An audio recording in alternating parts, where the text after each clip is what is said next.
नमस्कार, मी पत्रकार Sanjay Patil, SB news. आज आपण आलेलो आहे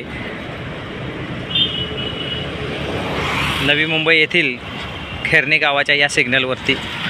हा बेलापूर मार्ग आहे आणि या मार्गावरती अशा पद्धतीने ह्या सिग्नलवर दोन्ही साईडला या ठिकाणी काही जुन्या गाड्या खरेदी विक्री करणाऱ्यांची या ठिकाणी फार मोठी केंद्र आहेत। या ठिकाणी जुन्या कार गाड्या खरेदी विक्री केल्या जातात। आपण ह्या पाहू शकतो की ह्या बाजूला ह्या साईडला ज्या पार्क केलेल्या गाड्या आहेत ह्या खरेदी विक्री करण्यासाठी लावलेल्या आहेत। आपण पाहू शकतो की ही लाईन, हा रस्ता आहे, हा सिग्नल आहे आणि ही लाईन आहे। या ठिकाणी सगळ्या गाड्या आपण पाहू शकतो की या सर्व गाड्या या ठिकाणी नो पार्किंग बोर्ड असून सुद्धा या ठिकाणी या शोरूमवाल्यांनी विक्रीसाठी लावलेले आहेत। आपण वारंवार अपघाताचं कारण देत असतो। ट्रॅफिक विभाग पूर्णपणे डोळे झाक करून या सर्व कार गाड्यांच्याकडे पाहत असतो। एवढंच नाही आहे की या ठिकाणी हे जे ट्रॅफिक ऑफिसर आहेत हे या ठिकाणी वाहतूक सुरळीत करण्याच्या ऐवजी हे दंड मारण्यातच व्यस्त आहेत। बघा, तोंड वगैरे बांधलेलं आहे आणि हे नो पार्किंग जे दिसतंय त्या नो पार्किंगच्या बोर्ड खाली ह्या कार गाड्या वर्षानुवर्षे असतात बरं का। आजचा एका दिवसाचा हा प्रश्न नाही आहे, वर्षानुवर्ष महिनोन्महिने ह्या कार गाड्या ह्या शोरूमवाल्यांच्या या ठिकाणी उभ्या केल्या जातात। आपण समोर पाहतोय की हे शोरूम आहेत, जुन्या गाड्या खरेदी विक्री करणारे, आणि या शोरूमच्या ह्या गाड्या या ठिकाणी रस्त्याच्या ठिकाणी पार्क केल्या असतात, नो पार्किंगचा बोर्ड असून सुद्धा। आणि हे ट्रॅफिक ऑफिसर यांच्यावर कोणतीही कारवाई करत नाही आहेत।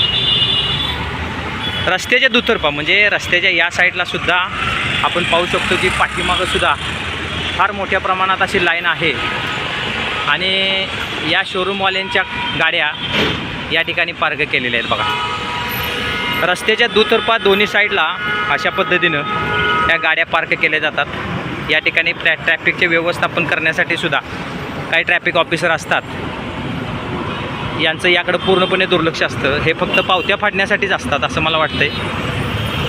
सिग्नलच्या पुढे सुद्धा अशा पद्धतीने या कार बेकायदेशीरपणे पार्क केलेल्या आहेत। दिवसेंदिवस, आठवडे, महिना, वर्ष ह्या गाड्या नेहमीच या ठिकाणी पार्क केल्या जातात। वाहतूक विभाग या गाड्यांना दंड करत असेलही, परंतु हे कधी हटणार? वाहतूक विभाग या शोरूमवाल्यांना आंदण दिला आहे का रस्ता? या ठिकाणी या रस्त्यांवर मोठ्या प्रमाणात या गाड्या उभ्या केल्या जातात, त्यामुळे ट्रॅफिकचा बोजवारा उडतो।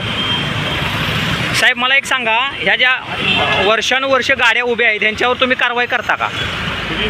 ह्या ज्या गाड्या उभ्या आहेत ह्या समोर, मग आता का नेमकं ट्रॅफिक ह्या गाड्या का हटत नाही आहे? आपला ट्रॅफिक विभाग ह्यांना उचलत का नाही आहे? ट्रॅफिक उचलत नाही ना गाड्यांचा। ह्या गाड्या आपण बघतोय नो पार्किंगच्या बोर्डवर या हजारो फूट ज्या गाड्या लावलेल्या आहेत या शोरूमवाल्यांच्याच आहेत। मग ह्या शोरूमवाल्यांच्यावर का कारवाई केली जात नाही? इथं अपघाताचं प्रमाण फार मोठं आहे। या ठिकाणी हा अतिशय गजबजलेला रोड असतो। आता आपण पाहू शकतो की या समोर या कार गाड्या आहेत, ह्या वर्षानुवर्ष म्हणजे मी गेले 2 महिने या ठिकाणी बघत आहे, 4-4 महिने एक गाडी या ठिकाणाहून हललेली नाही।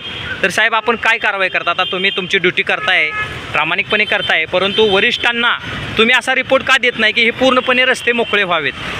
तर आता याच्यावर आपण रोज सकाळी येऊन कारवाई करतो। आपण जर डबल पार्किंग असेल तर इकडे सिंगल पार्किंगला पण अलाउड नाही। तर माझी विनंती आहे साहेब, तुमची ड्युटी संपल्यानंतर किंवा ड्युटीवरून जाताना ह्या सगळ्यांच्यावर आज फाईन मारा। मी अर्ज करून ह्या सर्व गाड्यांचे नंबर तर माझ्याकडे आहेत, आपण दंड किती केला आहे काय ती माहिती मी मागवीनच। साहेबांना मी बोललेलो आहे आणि त्यांनी तसं दंड मारतील किंवा सुरळीत करतील ट्रॅफिक असं ते मला बोललेलं आहेत। तर या ट्रॅफिकच्या माध्यमातून मोठ्या प्रमाणात या ठिकाणी अपघात पण होतात आणि हे जे शोरूमवाले आहेत यांची दंडेलशाही या ठिकाणी फार मोठ्या प्रमाणात चाललेली आहे। ट्रॅफिक विभागानं कडक कायदेशीर पाऊल उचलून या संपूर्ण शोरूमवाल्यांच्यावर कडक कारवाई करावी। एकही वाहन या ठिकाणी उभं केलं नाही पाहिजे आणि हे वाहनं जर ते काढत नसतील तर ताबडतोब यांना क्रेन लावून उचलून डम्पिंग ग्राउंडला टाकण्यात यावं अशी मी नम्र विनंती करतो। पत्रकार संजय पाटील, नवी मुंबई, ठाणे बेलापूर रोड, कोपर खैरणे गाव। धन्यवाद।